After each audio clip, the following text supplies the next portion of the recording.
Le professeur Jack Latt et toute l'équipe nous a permis de nous rencontrer, d'échanger ses connaissances. Alors, pour ma part, le thème, mon intervention porte sur l'évolution du web et son impact sur le marketing bancaire, cas d'échantillon de banque publique algérienne. Donc, cette intervention a pour objet de mettre en perspective, comme vous le voyez à travers le plan, le développement du web et son impact sur le marketing bancaire. Dans un premier temps, nous allons essayer de voir les stades d'évolution du web et son impact sur l'évolution du concept de banque en passant d'une banque 1.0 à la banque 2.0. Dans un second temps, nous allons voir comment le marketing s'adapte à la conjoncture numérique pour une meilleure satisfaction de la clientèle internet. Et enfin, sur la base d'une enquête terrain, nous avons essayé de relever en quelque sorte les retards qu'accusent les banques algériennes en matière d'utilisation des technologies du web 2.0. Alors, c'est quoi le web 1.0? Donc, c'est au premier balbutiement du web public que le web 1.0 s'est développé, marqué par des technologies statiques et à sens unique, où le client n'interagissait pas, c'est-à-dire on ne lui donnait pas cette possibilité d'interaction pour créer des contenus, pour partager et diffuser l'information. Donc, pour le web 2.0, donc qui est le symbole d'un nouveau web social qui a bénéficié de plusieurs appellations, à savoir le bookmarking social, le web contributif, le web associatif, etc. C'est-à-dire c'est un web qui est marqué par un ensemble de technologies dynamiques, c'est-à-dire comment transformer cette page figée grâce à des logiciels tels que les JavaScript à des pages dynamiques qui permettent d'interagir avec l'entreprise. Donc c'est un web qui crée des pages dynamiques et interactives qui placent le client au centre de la création, c'est-à-dire on donne cette possibilité au client d'être un consommateur, c'est-à-dire on va lui donner cette possibilité de créer, de partager et d'échanger l'information. Toutefois, avant que le web 2.0 atteigne un niveau de maturité, on a le web 3.0 qui se profile déjà à l'horizon. C'est quoi le web 3.0? Donc c'est un web d'intelligence collective, c'est-à-dire où tout le monde va communiquer une information intelligente. D'accord? C'est-à-dire que c'est l'intégration de toutes les évolutions qu'a connu le web 1.0, web 2.0. Donc l'objet de ce web, il doit faire interagir l'information, donc la filtrer, l'organiser, la contrôler et l'interconnecter à travers les membres de la communauté, particulièrement virtuelle. Donc dans le second axe, nous avons nous voyons comment la banque a évolué dans le temps en passant d'un concept moins élaboré qui est la banque 1.0, dite bien sûr la banque à agence, à un concept plus élaboré qui est la banque 3.0. En quoi consiste la banque 1.0? Donc la banque 1.0 est une banque tout simplement traditionnelle, c'est une banque à agence où le client utilise un seul canal pour entrer en contact et effectuer ses différentes opérations. Bien que cette banque elle favorise les rapports personnels avec la clientèle, c'est-à-dire ces rapports de socialisation. On peut discuter avec son chargé à la clientèle, etc., échanger pas mal d'informations. Toutefois, la limite, elle se présente dans la mesure où elle engendre des coûts supplémentaires en termes de réseau d'agences. Pour ce qui est de la banque 2.0, ce qu'on appelle aussi click and mortar, c'est un établissement ou c'est une banque qui permet aux clients de diversifier ses moyens de contact, c'est-à-dire à travers la stratégie multicanal, on peut tel que le m-banking, le e-banking, la télévision interactive, c'est-à-dire que le client il n'a même pas besoin de se déplacer pour effectuer un certain nombre de tâches, bien sûr qui sont en rapport à la banque. Pour ce qui est... Alors je reviens, donc la banque 2.0, donc elle utilise le multicanal, comme je l'ai dit, donc la stratégie multicanal. Elle utilise les technologies avancées, donc la technologie phare est que le client il interagit, donc il peut donner son point de vue, échanger des informations, etc. Et vous avez comme atout de ce type de banque, c'est qu'on peut réaliser des économies de coûts. Nous allons voir après. Donc vous avez par exemple la Bank of America, elle a fermé 600 succursales bancaires en 2011, ce qui représente 10% de son secteur d'activité au profit bien sûr de l'extension de la banque en ligne. Et pas mal d'autres banques comme HSBC et RBC. Donc Nous avons aussi la banque 3.0, donc c'est le stade d'évolution des banques. La banque 3.0, selon Brett King, est une banque collaborative, c'est-à-dire qu'elle utilise le multicanal au même titre que la banque 2.0. Elle utilise bien sûr les technologies avancées du Web 3.0, c'est l'intelligence collective. Toutefois, la différence qui fait ressortir à travers la banque 2.0, c'est qu'elle se centre sur l'humain, c'est-à-dire lorsqu'on parle du Web 2.0, on parle uniquement des objets connectés, de l'information, etc. échangée, c'est-à-dire que les gens ils sont plus portés sur le matériel. Alors selon l'ouvrage de Kotler et Dubois, à travers le marketing 3.0, donc il a remis en question toutes ces technologies en essayant de centrer sur l'humain, c'est-à-dire comment essayer d'utiliser ces technologies en même temps, favoriser le relationnel à travers sa clientèle. Malheureusement, ce type de banque, il reste au stade de concept. Donc il n'a pas été encore mis en place. Selon Julia, les effets qu'a connus le web n'a pas été sans effet sur le marketing traditionnel. En effet, donc l'offre bancaire, on sait bien que l'offre bancaire, la diversification pèse, la réglementation plutôt, elle pèse sur la différenciation de l'offre bancaire. Par contre, avec le web 2.0, l'offre, elle a pu en quelque sorte se diversifier et se personnaliser. Donc, on a une offre individualisée sur les bases du data mining, du data warehouse. Le client peut confiner une offre selon ses attentes, d'accord? C'est-à-dire, il peut avoir, on peut gérer des comptes en ligne selon donc les attentes des clients, etc. Pour l'offre, customiser l'offre, c'est-à-dire qu'on donne cette possibilité au client, en attribuant bien sûr le rôle de conso-acteur, donc on lui donne cette possibilité de co-créer de la valeur, c'est-à-dire il va être à la base de la définition des caractéristiques de son offre. Donc d'où on peut avoir une interface personnalisée, une offre personnalisée, etc. La politique d'offre, plutôt de tarification à son tour, elle a été bouleversée par les technologies du Web 2.0. Donc on le voit à travers l'apparition de nouveaux courtiers en ligne. En plus du conseil, ils peuvent proposer des offres ou des crédits en temps réel avec des prix compétitifs. Nous allons voir ce graphique. Nous voyons comment l'utilisation de la technologie au fur et à mesure permet de réduire les coûts, bien sûr, ce qui permet d'avoir des produits ou des offres à des prix compétitifs. Le fait de passer d'une banque à réseau à une banque virtuelle, on peut réaliser 40% des économies de coûts. Donc ce qui fait qu'on peut avoir ce qu'on appelle un avantage compétitif, avoir cette longueur d'avance sur son secteur d'activité. La communication, elle a été également bouleversée par les évolutions du web, à travers bien sûr les systèmes d'alerte, à travers les services flux RSS qui permettent d'avoir un flux d'informations continu avec sa clientèle, c'est-à-dire en termes d'actualisation des informations, d'échanges, etc. La communication, elle a été en quelque sorte diversifiée et enrichie, ce qui a permis d'avoir une communication plus interactive, le fait en lui attribuant le rôle de conso-acteur. Donc on va essayer d'interagir avec le client. Donc la banque, elle va interagir avec le client, elle va échanger des informations. Donc il y aura en quelque sorte une communication plus ciblée. La communication, elle est réactive, c'est-à-dire elle réagit à travers les flux d'informations, à travers les flux RSS. Elle permet d'être toujours réactive au comportement du consommateur, tout simplement pour lui mettre en place une communication adaptée à ses attentes. Et vous avez aussi la créativité qui permet d'avoir une longue d'avance, c'est-à-dire un avantage compétitif par rapport à cette variable qui est la politique de communication. La distribution à son tour, comme vous le voyez, le mode d'accès de la banque s'est diversifié en passant d'un mono-accès à un multi-accès grâce bien sûr aux stratégies multicanales, comme vous le voyez. Donc de chez vous, vous pouvez contacter votre banque, effectuer un certain nombre d'opérations bancaires, etc.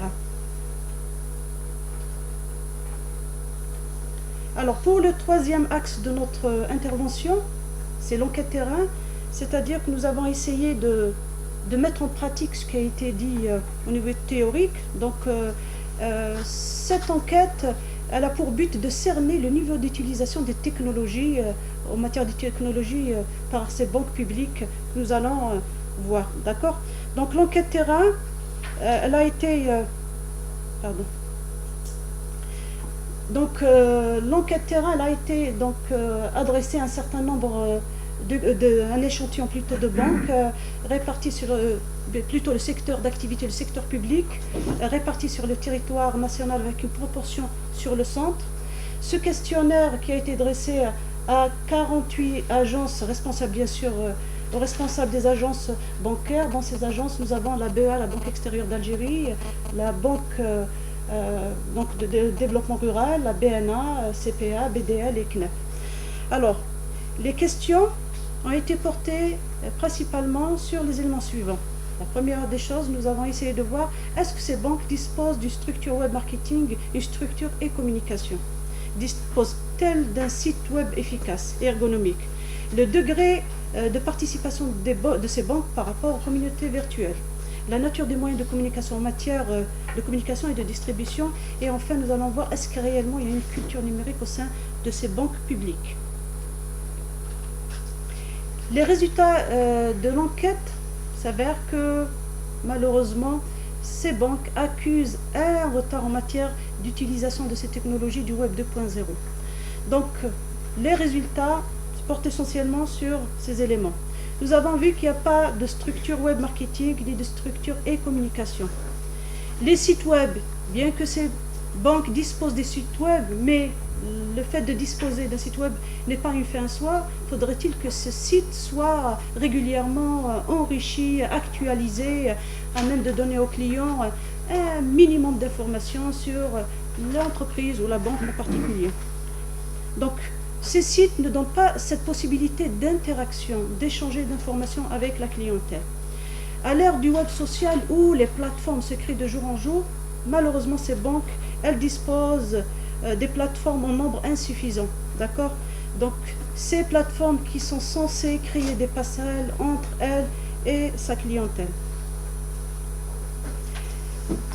Les banques enquêtées ont des pages Facebook, mais malheureusement, ces pages Facebook ne sont pas utilisées d'une manière rentable et rationnelle. Les flux RSS qui sont un moyen de contact permanent avec la clientèle ne sont pas utilisés. Malheureusement, les emails sont envoyés qu'exceptionnellement en cas de réclamation. Également pour la messagerie SMS. Ces banques disposent des centres d'appel, malheureusement, ils ne sont pas toujours fonctionnels. Et on peut dire aussi que la culture numérique n'a pas imprégné les mentalités de la ressource humaine de ces banques, du personnel de cette banque. Les actions à entreprendre. Vu donc ces lacunes en matière d'utilisation de ces technologies au niveau de ces banques publiques, donc nous avons préconisé les actions suivantes. Donc la mise en place d'un service web est prépondérante, c'est-à-dire que si on n'a pas de structure web marketing ni de structure de communication, on ne pourra jamais être ou plutôt s'insérer dans cette ère numérique qui demande que le client doit être informé régulièrement, il doit avoir en quelque sorte une proximité virtuelle. Utiliser efficacement les réseaux sociaux pour assurer en quelque sorte une présence en ligne en moindre coût. C'est-à-dire, il suffit juste d'animer, d'avoir des community managers qui vont permettre, ou des spécialistes de gestion des comptes en ligne et de ces plateformes collaboratives, à même de créer cette relation entre la clientèle et les banques. Et aussi créer des sites web qui ne vont pas être des sites sous forme de portail et d'annuaire, mais plutôt des sites qui vont donner cette possibilité aux clients d'interagir, d'échanger, de créer, de partager des contenus. Alors en guise de conclusion, nous pouvons dire que la banque, l'échantillon des banques publiques que nous avons retenu sont au stade de banque 1.0. Et les approches du marketing traditionnel, elle est restée plutôt au stade des approches du marketing traditionnel. Donc si elles veulent en quelque sorte être sur la page, c'est-à-dire dans cette ère numérique, elles ont tout à gagner en quelque sorte à avoir tous les moyens nécessaires qui vont lui permettre d'assurer ce flux d'informations entre ces banques et sa clientèle, et sachant qu'on évolue dans un environnement de plus en plus numérisé où les règles du marché sont impitoyables. Donc je vous remercie.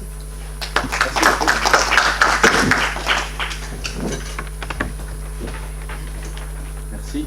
Je suis substitut temporaire non désigné, autodésigné. en attendant l'arrivée de notre brillant animateur qui a un petit empêchement, mais il sera là avec nous d'ici peu. Donc merci. Ben, j'aurais aimé un dinar plutôt qu'un euro. C'est la fascination de l'euro qui n'arrête pas. Ben, normalement, hein, Oui. parler d'Algérie, Oui. il aurait été ou un dirham ou un dinar un dinar. tunisien. Mais... Puisqu'on est sur un sol français, ben, autant utiliser. la dimension culturelle, dépendance, il y a des badres là-dessus. Hein. Hein, c'est vrai. Non, mais ça c'était. Non, mais je pense que moi j'ai beaucoup appris de voir comment ça a évolué, cette révolution numérique du bancaire. C'est vrai qu'en tant qu'usager, je vois plutôt les déferlements des nouveaux produits, mais je ne vois pas ce qu'il y a derrière, effectivement. La dématérialisation du service bancaire, elle est réelle. Ce n'est plus une théorie, nous sommes dans ce monde immatériel qui nous envahit, et donc c'est bien montré dans cette évolution qui est de savoir que ça peut réduire jusqu'à 40% des coûts bancaires. C'est énorme. C'est-à-dire une banque qui n'est pas numérisée, en fait, elle n'est plus dans la compétition, elle n'est plus dans la concurrence. Ça devient un objet concurrentiel, bien entendu. Ça, c'est très important, cette vente. Et que les consommateurs deviennent de plus en plus importants, puisqu'ils sont des consommateurs, des consommateurs qui font bouger les choses, parce que c'est à partir de leurs usages et aussi de leurs attentes que la banque évolue. Et là, nous sommes en plein dans l'innovation par le market pool. Hein. On revient à ce que j'ai dit tout à l'heure.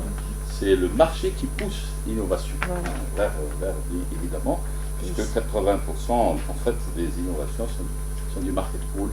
Et ça se voit très bien ici, ça illustre ce canevas théorique. C'est bien aussi qu'il y ait cette étude de terrain qui est extensive, 48 banques, puisque les études que j'ai vu faire étaient plutôt restrictives, il n'y avait pas, jusqu'à maintenant... 48 agences bancaires. Agences bancaires. Agences. Oui, et que, évidemment, sur les résultats, je pense que c'était des résultats tout à fait attendus.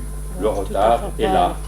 Et ce que je disais, c'est que, évidemment, ça varie dans les pays du Sud, mais je crois, à mon avis, qu'il y a un gros retard en ce qui concerne l'Algérie, puisqu'on ne peut pas utiliser partout dans le commerce une carte bancaire, une carte Visa, où on peut l'utiliser ailleurs. Hein. Je suis toujours un peu embêté d'avoir toujours du cash pour acheter des choses.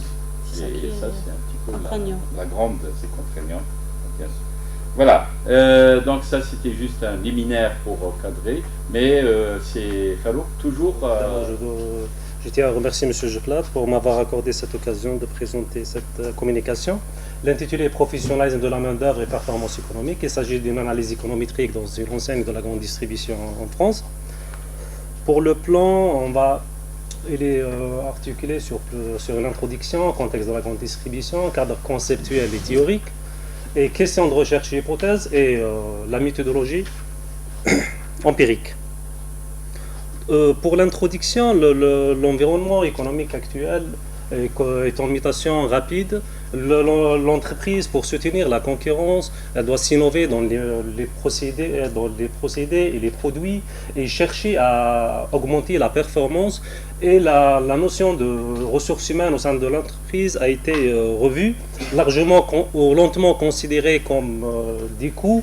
Elle est actuellement considérée comme un investissement, ce qui est traduit par le passage de la notion de qualification des années 70, la notion de gestion prévisionnelle des emplois et des compétences, et le modèle par compétence ou la logique compétence durant les années 90. Dans ces mêmes années-là, il y a une notion, une forte utilisation à partir des années 90, la notion de professionnalisation, professionnalisme, professionnel, notamment dans les discours managériels, les discours au sein des entreprises. Cette notion ou ce mot beaucoup plus est né dans un contexte de forte concurrence accrue, dans un contexte de marché de travail saturé et un manque d'emploi aussi dans d'autres secteurs. Les entreprises justifient qu'il y a une nécessité de professionnaliser leur main-d'œuvre. La main-d'œuvre, ça veut dire cadre, employé, donc toutes les ressources humaines au sein de cette entreprise pour plusieurs raisons. Tout d'abord, sur les entreprises justifient par l'entreprise a besoin d'un professionnel au sein de l'entreprise pour gérer la complexité du travail, notamment avec l'irruption d'éthique au sein de l'entreprise, avec la concurrence, l'internalisation de l'économie. D'une autre part aussi, il y a la notion de l'emploi à géométrie de variable. Donc on se retrouve avec des emplois hétérogènes, des organisations de travail qui se différencient dans un secteur à un autre, même au sein de même entreprise. Et enfin, pour les salariés, comme une sécurisation professionnelle contre le chômage, pour l'employabilité future. Ce qui nous ramène à un autre contexte de champ de recherche, c'est la grande distribution alimentaire, où ce discours est beaucoup mobilisé pour plusieurs raisons aussi. C'est pour la relation servicielle au sein de cette entreprise. Mais il faut mettre le contexte de la grande distribution alimentaire en France. Il s'agit d'un chiffre d'affaires de 250 milliards par an. Il s'agit aussi de 600 000 employés dans ce secteur. Il s'agit de 10% de PIB de la France. Donc il est considéré qu'un marché oligopolistique et fortement concurrentiel. Oligopolistique, il y a 90% du marché est détenu uniquement par 6 groupes. Il y a Leclerc, Auchan, Carrefour, il y a les magasins U et les 3 mousquetaires. Face à ce contexte, il y a plusieurs enjeux aussi pour ces entreprises. Il y a tout d'abord la guerre des prix au sein de ces entreprises et la concurrence féroce. Il y a aussi l'enjeu d'optimiser la production avec une logistique pointue, notamment avec aussi les investissements antiques qui représentent pratiquement 5 milliards de dollars par an. Donc ils représentent aussi 10% du chiffre d'affaires de France en matière d'investissement, soit dans les logiciels, soit dans les services IT. Il y a aussi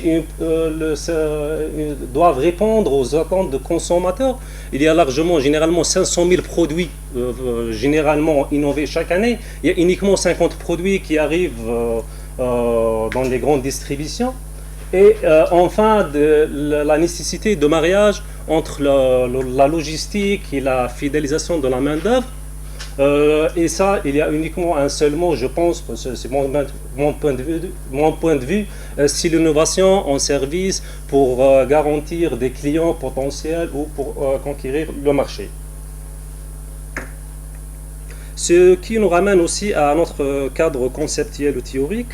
C'est beaucoup plus des théories qui ont été mobilisées, mais avec des points ou des fréquences assez différentes. Tout d'abord, c'est une thèse inscrite dans la discipline économie. Donc, c'est beaucoup plus les théories de la gestion de ressources humaines, la théorie de capital humain avec Vickery-Schul, des coûts de transaction avec Williamson, ou les théories de l'agence aussi avec McLean. Il y a aussi l'approche stratégique des ressources humaines, depuis les travaux de Penrose jusqu'à le management avec les travaux de Potter ou les théories de ressources, les théories de compétences avec Parhald et Hamel, et aussi les approches psychologiques des ressources humaines, notamment les travaux anglo-saxons, depuis les travaux de McClellan des années 73, les travaux de Boyadzi, les travaux de Glauman, l'intelligence émotionnelle. Et on arrive enfin à notre cœur de thèse aussi, c'est la notion de professionnalisation dans les différentes disciplines. Donc cette notion a été objet de plusieurs études, mais notamment dans la sociologie des organisations, sociologie du travail ou la sociologie des professions. Donc cette notion donc, a deux approches. Donc on va le traiter dans la deuxième approche qui nous intéresse dans cette communication. La première approche, ça concerne uniquement la professionnalisation. Ça se dit généralement, c'est le processus de construction et de structuration de groupes professionnels, beaucoup plus dans la construction des métiers. Donc c'est une approche construite par le haut, généralement c'est une action par l'État pour construction des groupes ou des métiers dans n'importe quel secteur. Ce qui nous intéresse, c'est cette approche dans les sciences de gestion. Ça concerne une démarche dite fonctionnelle. Ça concerne beaucoup plus la gestion ou la fonction, la professionnalisation de la fonction au sein de l'entreprise. Dans ce cadre, on doit mettre un cadre de définition essentielle pour mettre le lien, c'est le professionnalisme et la performance économique. Donc, pour le professionnalisme, il y a plusieurs définitions gestionnaires et sociologiques. Ce qui m'intéresse beaucoup plus, c'est la définition de Gary Le Boutard. C'est un professionnel sera reconnu compétent si ses clients actuels ou potentiels peuvent lui faire confiance. Donc c'est ça la définition qui nous intéresse beaucoup. Donc pour lui faire confiance, ça nécessite aussi une batterie de conditions. Donc tout d'abord, il doit être...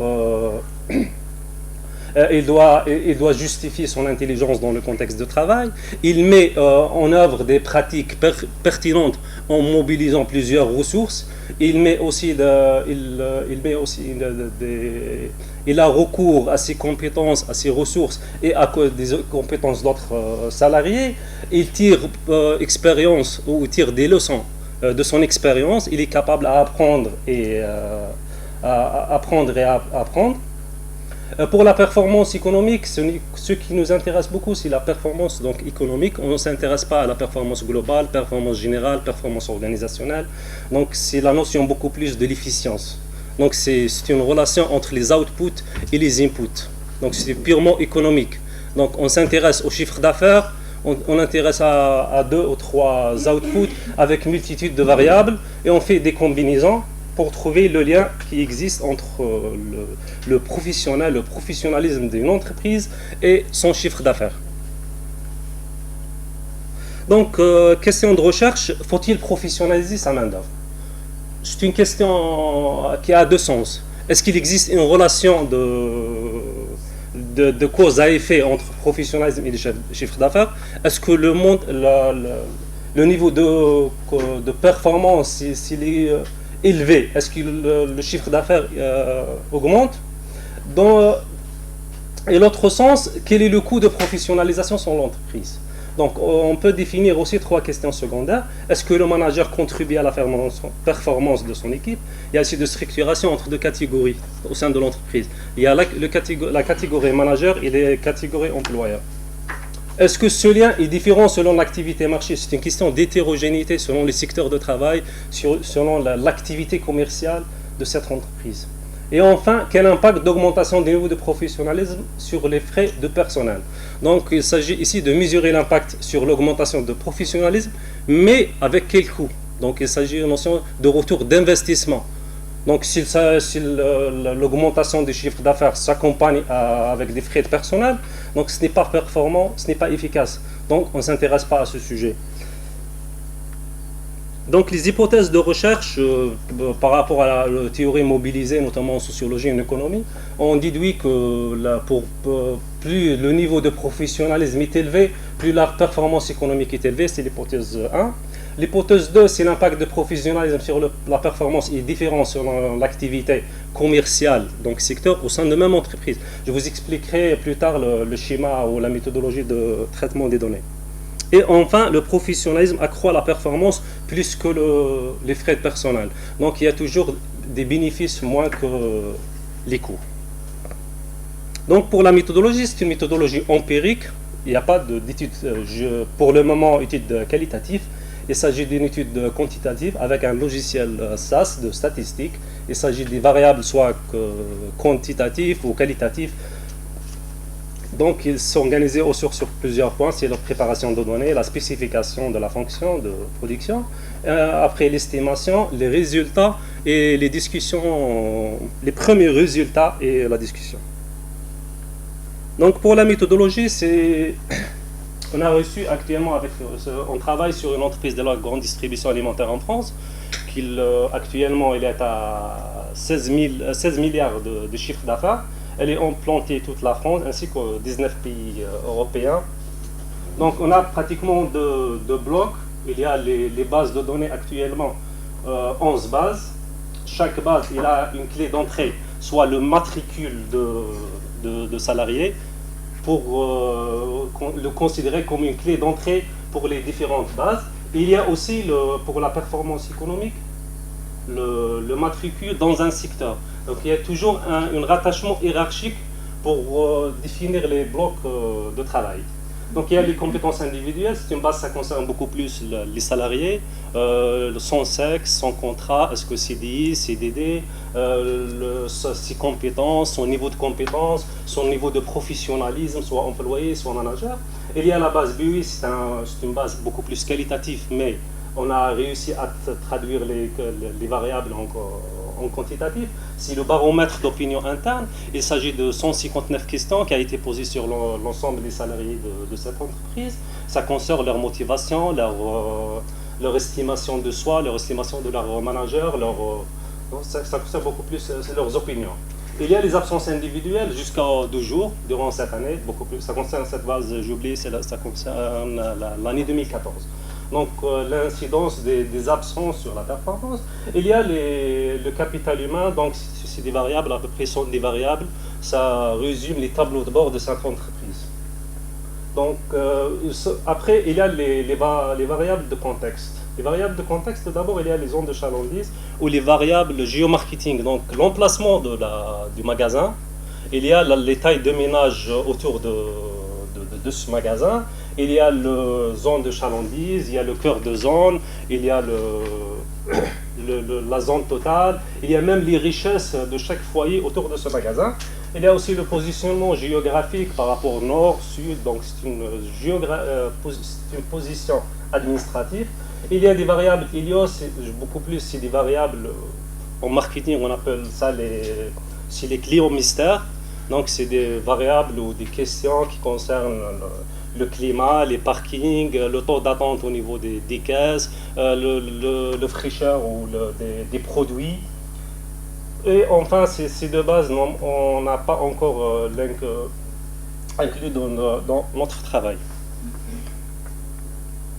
Donc juste pour que vous compreniez l'organisation de la préparation, l'assainissement de notre base. Donc il s'agit aussi, on a 119 hypermarchés. Donc chaque marché est organisé de la manière suivante. Il y a un collaborateur, donc X. Ce collaborateur, soit il est dans le rayon 1, 2, 3, jusqu'à... On a 10 000 rayons. Donc généralement autour de 10 ou 12 rayons, ça constitue un secteur. Donc on a 12 secteurs. Donc en tout on a 1428 secteurs. Donc chaque 12 secteurs constitue le magasin. Donc, et on le multiplie par 119, la même organisation. Donc nous, dans notre travail, on va étudier l'impact de professionnalisme sur la performance par site, donc 119, et par secteur.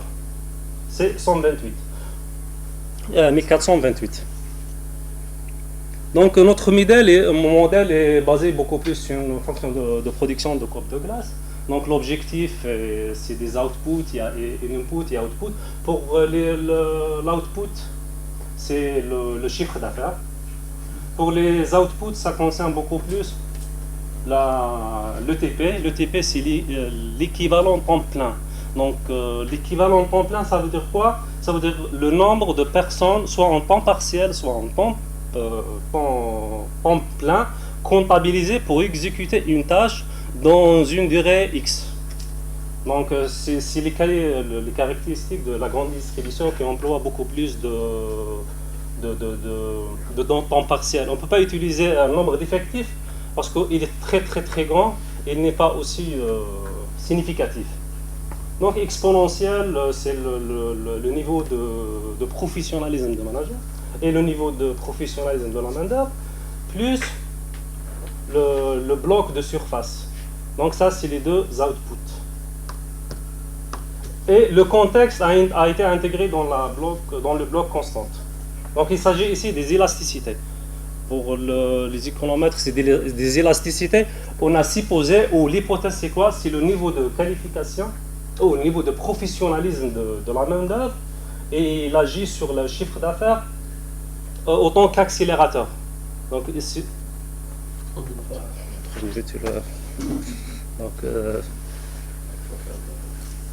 Donc ça c'est les outputs, c'est les inputs, donc c'est ça les trois blocs qu'on a expliqué tout à l'heure, et ça c'est les variables qui ont été introduites comme accélérateur de l'effectif temps plein. Et ça, c'est les variables de contexte. Donc, c'est les résultats, c'est des statistiques descriptives, beaucoup plus sur le chiffre d'affaires, sur la surface, sur le niveau moyen de professionnalisme. Donc, ça, on arrive aux résultats économétriques. On voit bien que lorsque la population augmente, par exemple, ça c'est des variables de contexte, augmente de 1, donc de population, le chiffre d'affaires annuel d'un secteur, les secteurs qu'on a vu tout à l'heure parmi les 12, augmente dans le quart de zone de 50 €, dans la zone de bascule à 13 € et la zone large de 4 €. Ainsi que la richesse moyenne, s'il augmente de 1 €, donc il y a un impact sur le chiffre d'affaires de 19 €. Et ça, c'est par secteur. Il s'agit d'un point. Donc ça représente pratiquement jusqu'à 2-3 millions d'euros par secteur. Pour les résultats concernant l'absentéisme, ça c'est des variables toujours de contexte. L'absentéisme impacte le chiffre d'affaires négativement avec un pourcentage de 0,37. Le turnover de personnel aussi, il impacte avec 0,17. Et ça c'est tout à fait logique. Donc, pour l'élasticité de l'ETP, on voit bien que les secteurs qui emploient de fortes relations marchandes ou relationnelles avec les clients, par exemple les deux secteurs, soit vente et nourrir artisans, il y a une élasticité de 0,8, 0,6, c'est très important par rapport à d'autres secteurs qui nous présentent uniquement 0,4, 0,4. Donc on arrive à notre cœur de sujet aussi, c'est le professionnalisme quand il augmente de 1%. Donc c'est le professionnalisme soit des employés, soit des managers. Pour les employés, le chiffre d'affaires il est augmenté à 0,05. Et pour les professionnels d'un manager, c'est 0,02. On voit bien que les managers aussi sont moins générateurs de chiffre d'affaires par rapport aux employés. Mais pour des résultats concrets, on présente, c'est le manager par exemple, c'est le niveau des managers, généralement 1, 2, 3, 4, et le niveau des employés, c'est jusqu'au 5. Donc on voit bien que les employés génèrent des chiffres d'affaires jusqu'à 582 000 €, c'est par secteur, c'est pas par site, et les managers jusqu'aux 496 000 €. Donc c'est le moins inférieur que les employés. Donc même par rapport au secteur, donc on voit bien que le secteur aussi se nourrir artisan génère aussi du chiffre d'affaires avec le nourrir libre-service. Donc c'est l'élasticité des surfaces, ça augmente aussi le chiffre d'affaires et c'est tout à fait logique. La taille de l'entreprise augmente le chiffre d'affaires. Donc pour les discussions, donc l'hypothèse de lien entre professionnalisme et chiffre d'affaires est validée. Hypothèse numéro 2, validée mais avec une relation surprenante. Donc l'hypothèse de hétérogénéité des secteurs. Il y a une relation surprenante. Les secteurs qui n'ont pas des relations marchandes avec les clients ont une dépendance beaucoup plus à la surface et au professionnalisme. L'hypothèse 3, pour mesurer l'impact d'augmenter le professionnalisme sur le chiffre d'affaires et de mesurer l'impact sur le frais personnel, reste à valider dans un travail futur. Donc, conclusion, coût de professionnalisme sur le chiffre d'affaires, sur le frais personnel, c'est un travail à venir. Il y aura aussi un autre travail sur robustesse de ces variables et par l'introduction des 3 bases qui nous restent. C'est une erreur, donc chiffre d'affaires à oublier ici. Donc c'est beaucoup plus la base rupture et la base client mystère. Et je vous remercie.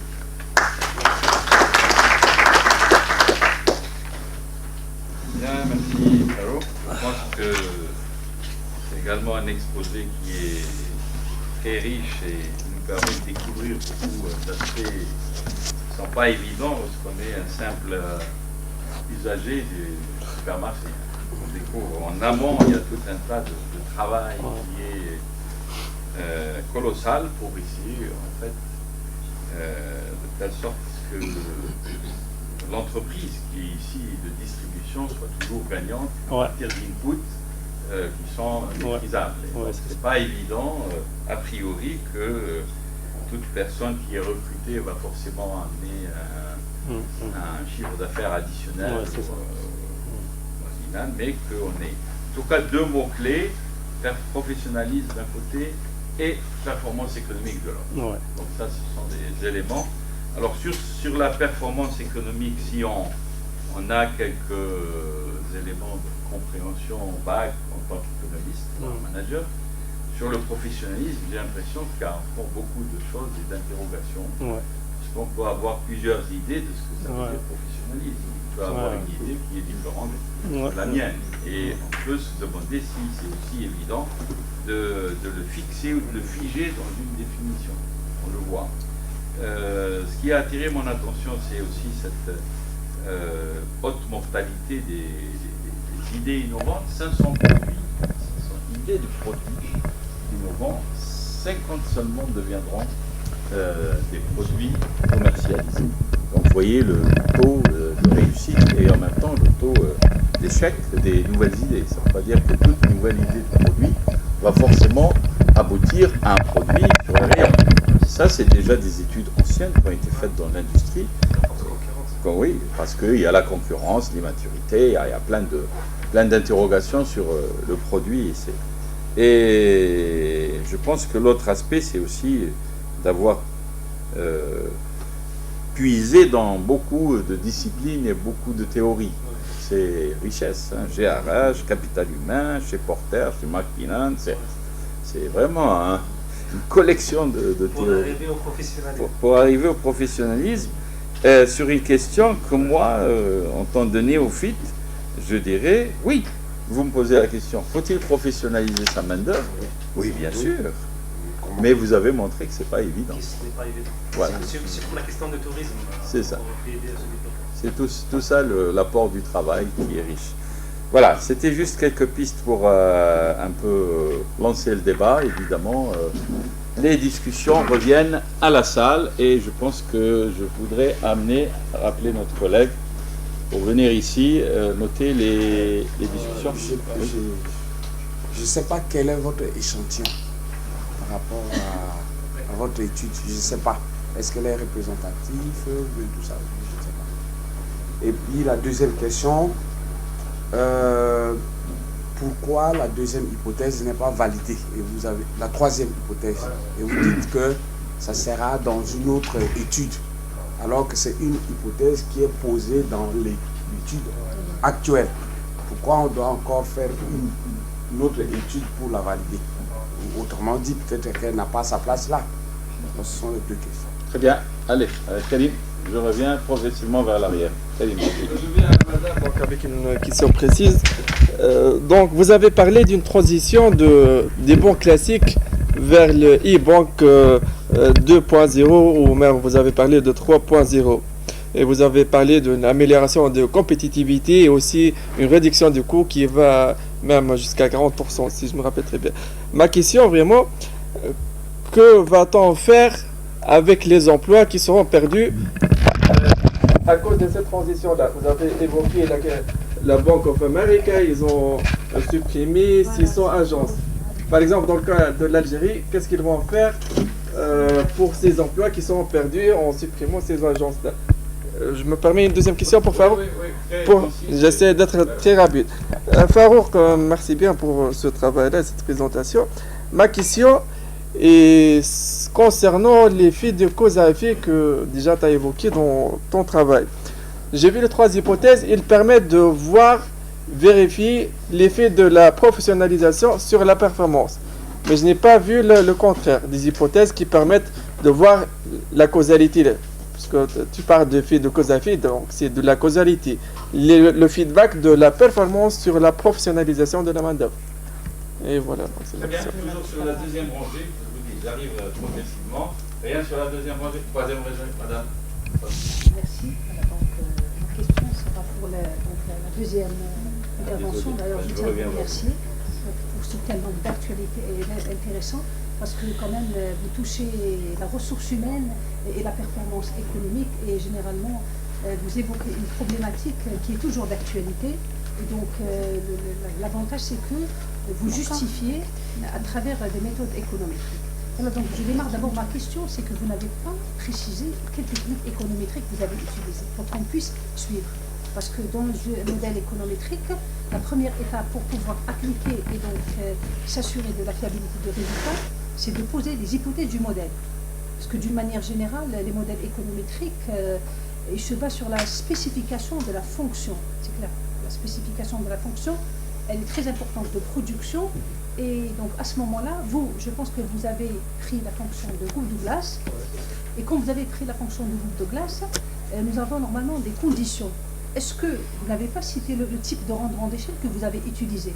Parce que les résultats peuvent donc changer selon la somme des élasticités. Ça, c'est très important. C'est clair. J'avais pas beaucoup répondu. Oui, bon, la réponse après. Voilà. Et donc, je voudrais aussi voir la fiabilité de ces résultats. Vous êtes basé sur l'intervalle de confiance. Et sur aussi, est-ce que vous avez mesuré par exemple l'indépendance des variables exogènes qui permettent d'assurer un résultat donc fiable? J'ai aussi une autre question. Comment vous avez donc mesuré la variable professionnalisme? Parce qu'à ce moment-là, d'après ce que j'ai compris, vous avez utilisé un modèle de régression linéaire, c'est ça? Oui. C'est ça, le modèle de régression linéaire. Les variables, elles sont dépendantes. Donc, quel est le degré le coefficient R le coefficient de détermination? Son résultat, il est à combien? Non, écoutez, on évite le débat, le dialogue. Vous posez votre question, il répondra après. Voilà. Je reviens vers la deuxième rangée. On a oublié mademoiselle. Allez. Une question. Je Plus fort. m'interroge sur la causalité. Vous avez fait la causalité pour avoir la licence de causalité. Mais quelle est la méthode économique que vous avez déjà? Quelle est la La méthode économique. La même question en fait. Oui, la même question. Et vous avez utilisé des variables macroéconomiques. Donc, il faut voir la stationnarité des variables. Puis, on passe pour avoir les élasticités. Et je m'interroge sur la stationnarité des variables. Est-ce que vous avez fait ces tests de stationnarité? Merci. Troisième rangée. Oui, monsieur Naaman, bonjour, merci pour votre intervention, très intéressante. Ceci dit, voilà ma question, enfin deux petites questions. Un, entre ce que génèrent les employés et les salariés, il y a un écart important. Est-ce que c'est dû au salaire comment on appelle ça, des managers? Parce que des managers, des fois, touchent des sommes phénoménales. Enfin bref, en ce moment, il y a Ghosn qui pose un tas de problèmes sur Est-ce que cet écart, à quoi il est dû pour la génération du profit? Ma deuxième question, sur le professionnalisme, comment on peut justifier que un tel professionnalisme entraîne effectivement une certaine performance, disons, dans une entreprise? Voilà. Très bien. Jamila. Bonjour, je vous remercie beaucoup de votre présentation. Parmi ce que j'appelle les pistes d'amélioration, vous avez évoqué le web marketing. Madame. Le web marketing. Moi, ce qui vient à l'esprit, c'est le fait que si on travaille sur cet axe, on est forcément amené à un moment donné à collecter les données. Une question toute naïve, je me demande comment se situe l'État algérien en matière de collecte de données. Ici en France, on a la CNIL. Tout ça pour vous dire qu'en matière de marketing, ça dépasse peut-être la dimension des organisations et ça interroge l'application des institutions qui sont autour. Voilà. Merci. Ok, je pense qu'on a fait le tour de donc on vous redonne la parole, madame, et ensuite... Alors, pour la question de monsieur concernant la suppression d'emplois, il faut savoir le fait de se mettre en ligne, automatiquement on va créer des emplois. Mais il faut savoir le fait de créer des emplois en ligne, donc vous avez un certain nombre de tâches qui sont attribuées à un certain nombre de personnes, donc il y a une formation en matière de professionnalisme, c'est-à-dire en termes de savoir-faire. Donc là, au moment où on essaye de supprimer des postes, il y a des postes qui vont être, bien sûr, en quelque sorte, créés en parallèle. Mais il faut savoir qu'elles ont deux options. Une banque à siège, c'est-à-dire une banque à réseau, plus une banque virtuelle. Pourquoi? La banque virtuelle qui va être un complément pour les tâches routinières, les opérations courantes. On n'est pas obligé de se déplacer pour payer sa facture d'électricité, etc. Donc, mais lorsqu'il s'agit d'un montage de crédit, on préfère se déplacer vers l'agence, discuter pleinement avec le chargé à la clientèle, etc. Donc là, il y a eu des débats sur la création des banques purement players, c'est-à-dire purement virtuelles. Et bien, ça a été un échec. Le fait que lorsqu'on parle de banque, on parle d'un rapport avec l'argent. Donc on a peur que notre compte soit débité, etc.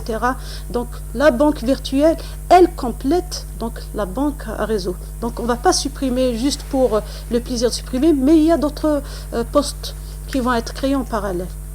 Alors pour améliorer la collecte d'informations, le problème qu'on a déjà soulevé dans les études auparavant, donc les banques algériennes n'ont pas des traditions de stockage de l'information. C'est-à-dire que les agences travaillent en décalage avec les entreprises mères. C'est-à-dire que l'information, elle n'est pas traitée en temps réel. D'où le problème de la mise en place d'une banque en ligne en Algérie, c'est-à-dire le paiement. D'abord, il faut mettre en place le paiement en ligne. C'est-à-dire que la Banque d'Algérie, elle tarde à mettre en place une réglementation qui va permettre de généraliser le paiement en ligne. Donc, l'un des handicaps, c'est le problème de stockage d'informations. C'est-à-dire on n'a pas des institutions spécialisées dans la collecte d'informations en temps réel. C'est-à-dire comment diffuser ces informations au niveau des agences vers les entreprises mères. Est-ce que voilà, c'est bon? Jusqu'à là, une question. Et alors, je pense, bon, tout d'abord, je commence par vos deux questions. Pour l'échantillon, je pense qu'il est nettement représentatif, parce que généralement, dans une étude économétrique, on parle de 30 observations. Donc, plus de 30 observations, déjà, l'échantillon est représentatif. Moi, je me retrouve avec 1396 observations. Donc, chaque observation contient 400 variables. Donc, toutes les variables qu'on a évoquées tout à l'heure ont été testées pour sortir les comparaisons entre les secteurs et l'impact sur la performance. Pour l'hypothèse numéro 3 n'a pas été encore validée, juste parce que c'est le cœur de la problématique aussi, c'est la deuxième partie de la problématique, mais tellement je n'ai pas beaucoup de temps pour effectuer d'autres thèses ou d'autres estimations pour pouvoir mesurer l'impact sur les chiffres d'affaires, parce qu'il faut changer les outputs et les inputs aussi. Donc il faut travailler sur les ratios chiffre d'affaires, frais de personnel, et voir l'impact, l'évolution des chiffres d'affaires futurs et l'efficacité relative de chaque secteur. Donc il s'agit même de travaux de plus, ce qui nécessite beaucoup de travaux, que je n'ai pas eu beaucoup de temps de le faire, mais ça reste toujours dans la même problématique, dans le même contexte. Pour la question de M. Krim, sur la notion de cause à effet, oui, il s'agit de cause à effet. Le coefficient de régression, c'est une élasticité à 0,05 des employés. Et pour les managers, on est avec une élasticité de 0,02. Donc c'est mesuré à une coefficient de régression, et même avec un impact financier. Donc on avait par exemple l'évolution de monter, d'accroître d'un point par exemple de pourcentage de professionnalisme, augmente on a trouvé pratiquement 500 000 euros pour les employés et pour les managers aussi. Donc, et le contraire, l'effet de la performance économique sur la professionnalisation. Parce que c'est ça ce que je comprends de la causalité et l'effet de cause à effet. Déjà, dans l'effet à cause à effet, on parle du coefficient de causalité et non pas du coefficient de corrélation. Le feedback, c'était ça ma question, c'est ce que j'ai compris de la causalité. Voilà. Est-ce qu'il n'y a pas un effet aussi de retour de la performance économique sur la professionnalisation? Peut-être, je n'ai pas encore testé ce modèle, mais pour le moment, oui, ce test, mais beaucoup plus je me concentre sur l'effet de professionnel sur la performance. Pour une question des techniques spécifications, donc peut-être parce que M. Djiflat m'a dit qu'il me restait 30 minutes au cœur de... 3 minutes. Hein. Ah, 3 minutes, ouais. Oui, justement, j'aurais dit... ouais. 3 minutes au cœur de l'étude empirique. Donc c'est vrai, moi j'ai passé donc assez vite. Donc pour le modèle, il y a une estimation, il y a une spécification, il y a une discussion. Dans la spécification a été faite par une fonction de production de coupe de glace avec deux blocs élasticité ou avec une élasticité et un bloc constante, donc le grand A. Donc les variables de contexte a été intégrées dans le contexte A. Et ici, je réponds à l'autre question qui a parlé des variables microéconomiques, stationnarité. Donc je n'ai pas travaillé sur la stationnarité des variables, je l'ai intégré directement dans le bloc A, considéré comme des exponentielles. Donc pour l'intervalle de confiance, variable exogène, on a fait des tests d'autocorrélation, on a mesuré la possibilité de collinéarité entre les variables. Il a été supprimé plusieurs variables, il a été introduit d'autres variables, a été corrigé. Mais ça reste toujours encore un travail de robustesse de ces résultats. Donc ça, je l'ai mis dans la conclusion parce que on a mis en éclairance juste les premiers résultats et les tests qu'on a fait. Donc pour le R carré, il est à 97,54. Donc c'est très satisfait, mais sachant que l'augmentation des variables aussi a un impact positif sur le R carré. Donc le R carré est très élevé, ça sert beaucoup plus à rien en absence des tests d'autres tests de résidus. Ah oui, c'est ça. Donc c'est pour ça qu'il y a des gens qui voient que le R carré est élevé, donc la régression est bonne, mais on a fait aussi d'autres tests de résidus en intervalle de -2. Pour les méthodes économétriques, donc je pense que j'ai répondu à la question. Salaire des managers. Donc on n'a pas travaillé sur le salaire des managers ni du salaire des employés. Ça, c'est dans l'hypothèse 3 qu'on n'a pas encore travaillé. Donc c'est pour ça faut-il professionnaliser sa main-d'œuvre. Pour une entreprise de la grande distribution, il n'y a pas des choses gratuitement. Donc si je vais augmenter le professionnalisme de mon main-d'œuvre, quel est leur impact sur le chiffre d'affaires? Un processus de professionnalisation s'accompagne avec une augmentation des salaires, avec des promotions, avec d'autres choses. Donc si je fais si elle augmente le chiffre d'affaires avec les frais de personnel avec la même proportion, ça sert à rien de professionnaliser mes collaborateurs. Deuxième question, professionnalisme, comment on dit? Professionnel, oui. Professionnel, je me suis basé sur plusieurs conditions de professionnalisation pour dire qu'un employé professionnel. Dans les entreprises actuelles, ils travaillent sur une catégorisation. Par exemple, ils commencent par un débutant, un professionnel confirmé, un grand professionnel. Donc, il est institué comme un mode managérial d'évaluation des compétences, d'évaluation de professionnalisme de ses employés. Donc, chaque année, il y a une évaluation pour distinguer les professionnels, des professionnels confirmés, des professionnels ou des grands professionnels. Chaque appréciation, on l'a noté. On a noté par exemple en pourcentage, soit hiérarchification, par exemple 0,25 pour débutants, 50 pour confirmé, 75 pour professionnel, pour grand professionnel par exemple 100%. Donc c'est ça la distinction qu'on a faite sur pour définir ce qu'est un professionnel, ou on peut pas dire non professionnel, mais débutant ou professionnel, parce qu'il s'agit déjà qu'il a les compétences nécessaires pour travailler. Ok, je pense qu'on a... Je pense que si je suis clair, mais ouais. Merci.